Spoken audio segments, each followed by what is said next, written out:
নমস্কার বন্ধুরা, রূপা kitchen with village ফুডে সবাইকে স্বাগত। চলে এসেছি আবার একটা সুন্দর রেসিপি নিয়ে। আজকে বানিয়ে দেখাবো খুব নরম স্পঞ্জি দারুণ সুস্বাদু ম্যাঙ্গো কেক। তো আশা করি এই রেসিপিটা অনেক ভালো লাগবে। আর রেসিপিটা কিন্তু খুব সামান্য উপকরণ দিয়ে বাড়িতেই বানিয়ে নেওয়া যাবে। কোনো রকমের ওভেন থাকুক বা না থাকুক, এই রেসিপিটা কিন্তু সহজেই সবাই বানাতে পারবে। তো চলুন দেরি না করে আজকে রেসিপিটা শুরু করা যায়। তো আজকে ম্যাঙ্গো কেক বানানোর জন্য এখানে আমি বড় সাইজের একটা আম নিয়ে নিয়েছি। আমটাকে কেটে এবার আমি একটু পিউরি বের করে নেবো। আজকের আমটার কালারটা দেখেছেন, কতটা টকটকে কালার, ওপরটাও যেরকম সুন্দর ভেতরটাও আর সেই খেতে মিষ্টি। আম কেটে সরাসরি মিক্সি জারের মধ্যে নিয়ে নিচ্ছি।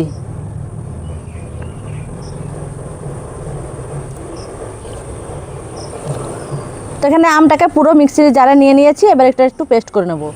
আমের পিউরিটা রেডি করে নিয়েছি। এবার এটা একটা বাটির মধ্যে ঢেলে নিচ্ছি।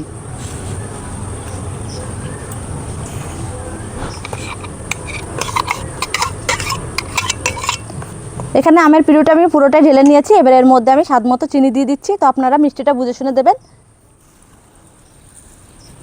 এবারে 2 চামচের মতো দিয়ে দিচ্ছি সাদা তেল।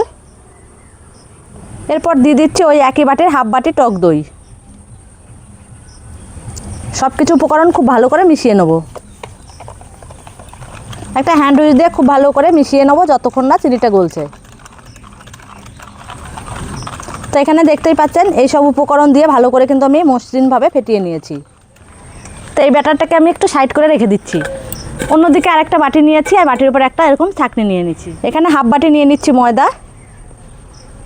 এই শুকনো উপকরণগুলো একটু ছাঁকনি দিয়ে চেলে নেব। হাফ বাটি নিয়েছি সুজি, নিয়েছি এখানে 2 থেকে 3 চামচ গুঁড়ো দুধ, হাফ চামচ নিয়ে নিচ্ছি এখানে বেকিং পাউডার। এবারে হাফ চামচ নিয়ে নেবো বেকিং সোডা। বেকিং সোডাটা ওর মধ্যে দিয়ে দিচ্ছি। এবারে সব কিছু উপকরণ আমি একটু ছাঁকনিতে এইভাবে চেলে নেব। এরপরে দিয়ে দিচ্ছি সামান্য স্বাদ মতো লবণ। এই সব শুকনো উপকরণগুলো একটু ভালো করে মিশিয়ে নেব।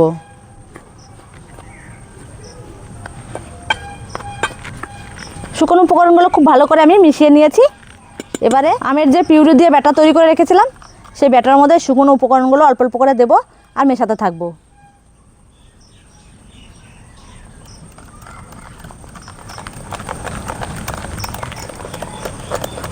একবারে মেশাতে যাবেন না, তাহলে কিন্তু পাতলা হয়ে যেতে পারে বা মোটা হয়ে যেতে পারে। ওই জন্য অল্প অল্প করে দিতে হবে আর এইভাবে মেশাতে থাকতে হবে।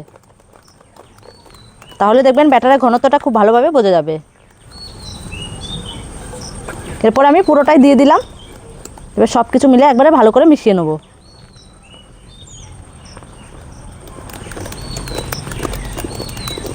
আর এই ব্যাটারটা কিন্তু একটু মসৃণভাবে ভালোভাবে ফেটিয়ে মসৃণ তৈরি করে নিতে হবে। একটা মসৃণ ব্যাটার তৈরি হয়ে গেছে। তো এই ব্যাটারটাকে আমি আরও 10 মিনিটের জন্য একটু রেস্টে ঢাকাতে রেখে দেবো। এদিকে ম্যাঙ্গো কেকটা বসানোর জন্য এরকম একটা কেকের মোল্ড নিয়েছি। তো আপনাদের কাছে যে কোনো বাটি থাকলে বাটিতেই বসাতে পারবেন। আমার কাছে এই মোল্ডটা ছিল বলে এটাই মোল্ডটার মধ্যে আমি আজকে কেকটা বসাবো। সেই মোল্ডটা এবার রেডি করে নেবো। দিয়ে দিচ্ছি সামান্য একটু সাদা তেল। সাদা তেলটা গোটা বাটিটার গায়ে ভালো করে লাগিয়ে দিয়েছি। এবারে আমি এখানে কিছুটা ময়দা নিয়েছি, উপর দিয়ে একটু ময়দা ছড়িয়ে দেবো।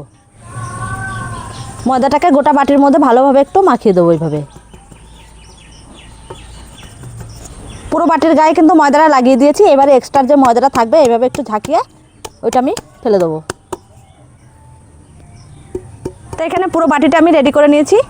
এবার বাটিটাকে আমি সাইড করে একটু রেখে দিচ্ছি। তো এদিকে গ্যাস ধরিয়ে একটা কড়াই বসিয়ে দেবো। কড়াইটাকে আমি একটু 10 মিনিটের মতো ভালো করে গরম করে নেব। গ্যাসের উপর একটা স্ট্যান্ড বসিয়ে দিচ্ছি। একটা গামলা দিয়ে ঢাকা দিয়ে গরম করে দিই। তো কেকের ব্যাটারটাকে আমি আধ ঘন্টার মতো রেস্টে রেখে দিয়েছি। তো আধ ঘন্টা পর এবার ব্যাটারটা একটু দেখে নিচ্ছি। তো এখানে ব্যাটারটা দেখতেই পাচ্ছেন অনেকটাই ঘন হয়ে গেছে আর নরমও হয়ে গেছে। আবার 2 মিনিটের মতো এইভাবে একটু ফেটিয়ে নেব।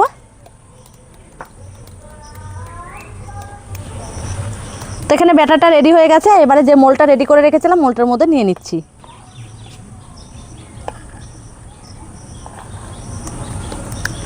এখানে পুরো ব্যাটারটা আমি ঢেলে নিয়েছি। এবারে একটু ঝাঁকিয়ে ঝাঁকিয়ে একটু সমান করে নেব।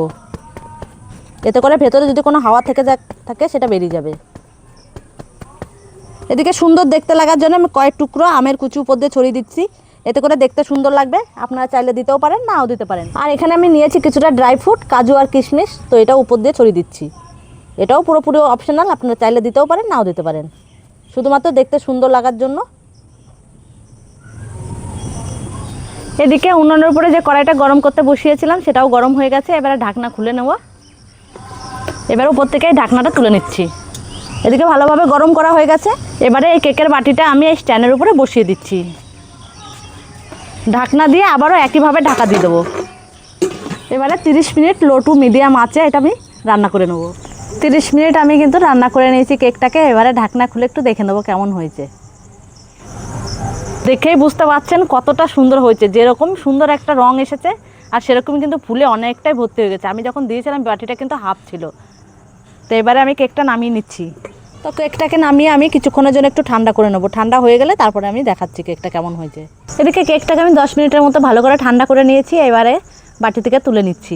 একটা প্লেট দিয়ে এভাবে ঢাকা দিয়ে দেবো। এবারে উল্টে দেবো। কম খরচে এইভাবে নরম স্পঞ্জি সুস্বাদু ম্যাঙ্গো কেক একবার বানিয়ে খেয়ে দেখুন। একবার খেলে দোকান থেকে কোনো রকমের আর কিনে খেতে ইচ্ছেই করবে না।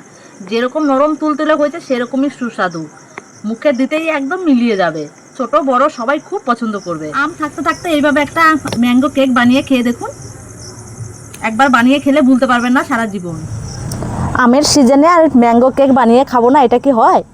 তো দেখুন কতটা লোভনীয় হয়েছে, যেরকম নরম তুলতুলে সেরকমই সুন্দর একটা গন্ধও বেরিয়েছে। তো বন্ধুরা, আজকে আমার এই ম্যাঙ্গো কেকের রেসিপিটা কেমন লাগলো জানিয়ে অবশ্যই একটা কমেন্ট করবেন, একটু লাইক শেয়ার করে দেবেন। আর যারা নতুন বন্ধু চ্যানেলটিকে প্লিজ একটু সাবস্ক্রাইব করে ঘন্টিটা বাজিয়ে রাখবেন। আবারও ফিরে আসবো অন্য কোনো সময় অন্য কোনো রেসিপি নিয়ে। ততক্ষণে ভালো থাকবেন।